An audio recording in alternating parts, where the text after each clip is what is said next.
Hello, hello, Sir David the Bard. I have been looking at my comments this morning. Some of you people are just funny as hell. You really are much funnier than I am. I don't try to be funny. I'm just look funny. Anyway, I'm here at Carthy's jail, where Joseph Smith was killed. Now, what brought me to Carthy's jail is I've been here before. And when I was a Mormon, I came here and had the little tour. And in those days, there was a piece of glass on the floor, and under the glass was supposed to be Joseph Smith's blood. I think that's been taken up since then. Anyway, I have an article here that I want to compare my experience at Carthage and the Mormon experience at Carthage, okay? Again, this is out of the Desert News, published Tuesday, May 13th, 2014 at 5 a.m. The headline is Finding Peace in Carthy's Jail. Now, I'm just going to kind of go down through. This person went to Carthy's jail, and he's LDS Mormon right now, I guess. And he said he had a few minutes to sit alone in Carthy's jail, and he had a series of powerful thoughts that remain with me today. Well, I have a series of powerful thoughts about Carthy's jail that remain with me today, okay? So, he has his opinion. The Mormon Church newspaper publishes his. All I have is the Bard program, and I publish mine. So anyway, let's see how he sees Carthage and how I saw Carthage. Let's see. It only took a few moments for his thoughts to get together here. I tried to imagine what Joseph must have felt like as he knew his time on earth was coming to an end. I remember in that moment being especially affected by his words, "I am going like a lamb to the slaughter, but I am calm as a summer's morning." Okay, now, let me tell you something. Joseph Smith, you Mormons, how you twist these things is just, Joseph Smith burned the Nauvoo expositor in the middle of the night with the city council, which were the 12 apostles in Nauvoo. When Governor Boggs and others found out about his little bit of a lack of respect for freedom of the press, because William Law and I can't think of the other people that owned the expositor were going to print that Joseph was screwing 14-year-olds. Joseph didn't want everyone to know that, so he burns the whole press down. Well, anyway, the authorities outside of Nauvoo thought Joseph was an asshole, and so they were like coming to get him. And he always had a horse saddled. Joseph, he needed a horse saddled and bridled every second of his damn life when he started screwing 14-year-olds. He jumped on one of his famous horses and he started riding like hell out of Carthage, or I'm sorry, out of Nauvoo. Well, some of his church friends caught up to him. I guess he had a slow horse, I don't know.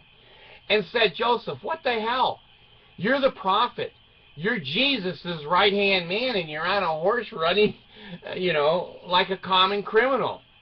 And there's a lot of people back in Nauvoo that are members of the church that think you're an asshole for running away. You know, so that's when Joseph said, "All right, I'll go to Carthage, where they're going to imprison me for blowing up and burning down the Nauvoo expositor." So this guy is linking those events together. They weren't linked together at all. They were at least 2 days apart. They were at least 2 days apart. So he said, if my friends don't respect me, then, you know, I go like a lamb to the slaughter. Well, maybe the way this guy puts it, it was like right together, and Joseph knew what was going to happen. Not true. Not true at all. And his quote here is incomplete. The members of the church said, "What the hell are you doing?" And then Joseph Smith said, "Well, if my life has no meaning to them, it has no meaning to me. That was all left out by the Mormons here. He said he walked to the window and stood in the last seconds of his life and wondered how he could feel such calm. Now let me tell you the calm that Joseph Smith was feeling at the window, okay? You take the truth whichever way you want to twist and turn it. I don't care. Been there, done that, seen this, okay? First of all, Joseph Smith had a gun in Carthage jail, and I think it had four bullet gun. I forget, but he shot two out the door when people were trying to come in and get him. He shot two, and I think he seriously injured one person. I think he may have killed another. And then, of course, Hiram got shot right in the face in front of Joseph and died. Well, they're all trying to hold the door shut. I don't think Joseph was that calm. In fact, I know he wasn't, because they were pushing on the door, and he runs to the window. Now, here's this Mormon telling you a different story than the real story. Joseph ran to the window to jump out and escape. He wasn't looking for sunshine and green grass and floating clouds where he was going to go into Kolob in the next few minutes. He screamed out the window. Now, this guy doesn't tell you these things. Is there no help for a poor widow's son? That is a universal cry for help of a Mason. If there's anyone in the crowd that's a Mason, they're obligated to help Joseph Smith. So he wasn't that calm, screaming for some Masonic person to come up and help him. Joseph also had, and this guy doesn't mention, a talisman in his pocket. It was a magic coin that, well, look it up on the computer. You can. I'm not going to go into a talisman. So Joseph Smith wasn't that calm, folks. He was jumping out of a window. Okay. Let me see what else he said here.